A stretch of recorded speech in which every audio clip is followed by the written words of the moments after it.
कबूतरी और रानो चिड़िया आपस में सहेलियां थीं। उनका आपस में बहुत आना जाना था। दोनों ही अपने घरों में बहुत खुश थीं। उनके घर भी एक दूसरे से ज्यादा दूर नहीं थे। कबूतरी का बेटा कबूतर बाहर पढ़ने के लिए गया हुआ था, जबकि रानू की बेटी चीनू बहुत ही नेक सीरत थी। वो घर के कामों में बहुत तेज थी और घरदारी तो उसको खूब आती थी।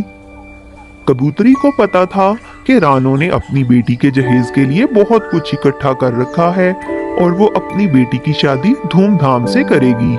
इसीलिए उसके मन में ये बात थी कि वो रानो की बेटी चीनू का रिश्ता अपने बेटे टोनी के साथ करेगी। एक दिन दोनों सहेलियां बैठी थीं। अरे बहन, ये देखो सोने का सेट बनवाया है चीनों के लिए। देखो तो कैसा लग रहा है। अरे बाप रे, इतना खूबसूरत सेट कहाँ से बनवाया तुमने? ये तो वाकई बहुत प्यारा है यार। अभी तो कुछ दिन पहले ही तुमने 6 सोने की चूड़ियां बनवाई थी और अब ये सेट। भाई चीनो तो बड़ी भाग्यशाली है। हाँ यार, अब और वो अपने घर में सुखी रहे, क्योंकि पैसे और चीजों से मुकद्दर थोड़ी ना खरीदे जाते हैं। बस अब अच्छा सा लड़का मिल जाए मेरी बेटी के लिए। अच्छा रानो, मैं सोच रही थी मेरा टोनी भी बाहर से पढ़ के आ रहा है और जाहिर है उसे भी अच्छी नौकरी मिल ही जाएगी, क्योंकि बाहर की डिग्री की ज्यादा वैल्यू होती है। तुम्हारी चीनू भी बड़ी हो गई है, तो क्यों ना हम अपने बच्चों की शादियों के बारे में भी सोचें। मुझे ना तुम्हारी चीनू अपने टोनी के लिए बहुत पसंद है। हम अब इस दोस्ती को रिश्तेदारी में बदल लेते हैं। क्या ख्याल है तुम्हारा? रानू ने कुछ टाइम सोचने के लिए मांगा और कबूतरी के जाने के बाद चीनू से मशवरा करने लगी। चीनू भी बहुत अच्छी बेटी थी और अपनी माँ को ही फैसला करने का इख्तियार दे दिया। रानो टोनी के आने का इंतजार करने लगती है। फिर टोनी भी कुछ ही दिनों में वापस आ गया। वो रानो से मिलने के लिए आता है। Oh hello Ranu aunty, how are you? Oh, तो ये आपका घर है। थोड़ा छोटा है ना? मैं तो बाहर बहुत बड़े घर में रहता था। अरे टोनी बेटा, आओ ना, बैठ के बात करते हैं। रानो उसे बिठाती है और उसकी खूब खातिर तवाजु करती है। टोनी को भी चीनू पसंद आ गई थी। फिर कुछ ही अरसे में इन दोनों की शादी हो गई और चीनू अपने ससुराल चली गई।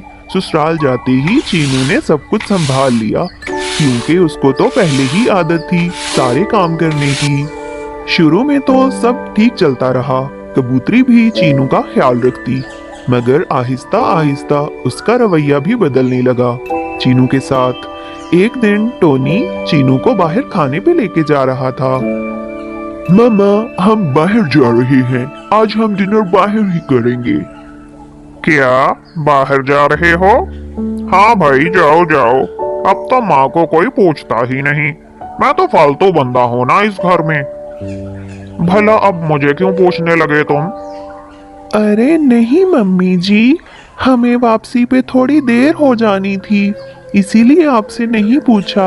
आप अगर साथ चलना चाहती हैं तो आ जाएं, मुझे कोई एतराज नहीं। अरे चलो, बड़ी आई एतराज करने वाली। मैं तो अपने बेटे से बात कर रही हूँ। तुम कौन होती हो माँ बेटे को दूर करने वाली? मम्मी जी, आप मुझे गलत समझ रही हैं। मैं तो बस ये कह रही थी।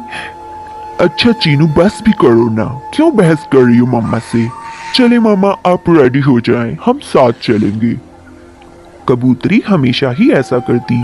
जब भी टोनी चीनू के लिए कुछ लेकर आता तो वो आगे बढ़कर वो चीज खुद रख लेती।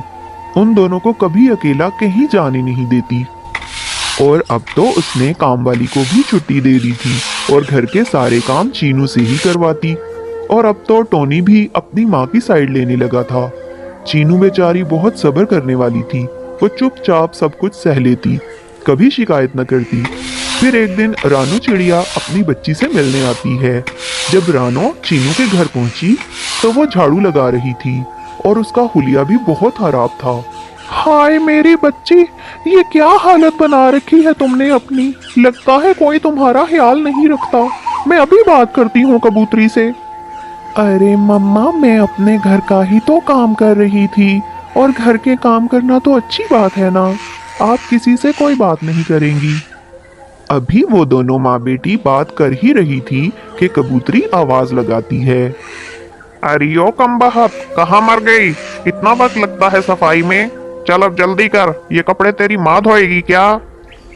रानो ने अपने कानों से कबूतरी की बात सुन ली तो उसे बहुत अफसोस हुआ।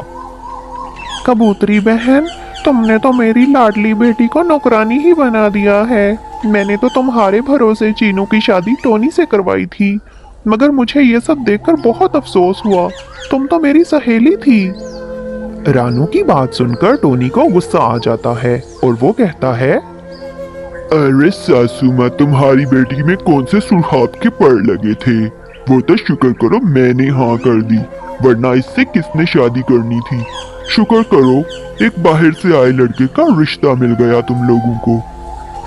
और नहीं तो क्या, अच्छा भला तो रखा है तुम्हारी बेटी को, अब और क्या चाहिए? अगर तुम्हें इतनी फिक्र हो रही है तो साथ ले जाओ ना अपनी बेटी को, हमें लड़कियों की कमी नहीं है। रानो को बहुत दुख हुआ और वो रोने लगी। चीनू बेचारी भी अपनी माँ को चुप करवाती रही। रानो चीनू को अपने साथ ले गई। उसका कहना था, जहाँ कदर ना हो वहाँ रहने का कोई फायदा नहीं। चीनू को आए अभी कुछ ही दिन हुए थे कि टोनी ने चीनू को तलाक भिजवा दी।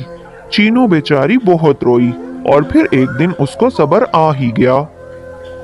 जाहिर है आखिर वो कब तक रोती और उस बेवफा के लिए आंसू बहाती रहती। प्यारे दोस्तों, ये हर घर की कहानी है। हम कहने को तो आजाद हैं, मगर असल में हम समाज की रीतों में जकड़े हुए हैं। लोग पहले तो बहुत प्यार से लेके जाते हैं कि हम आपकी बेटी को बहुत खुश रखेंगे, इसे किसी किस्म की कमी नहीं होने देंगे, मगर बाद में अपनी असलियत दिखा देते हैं। और यही हमारे समाज का सबसे नेगेटिव पहलू है।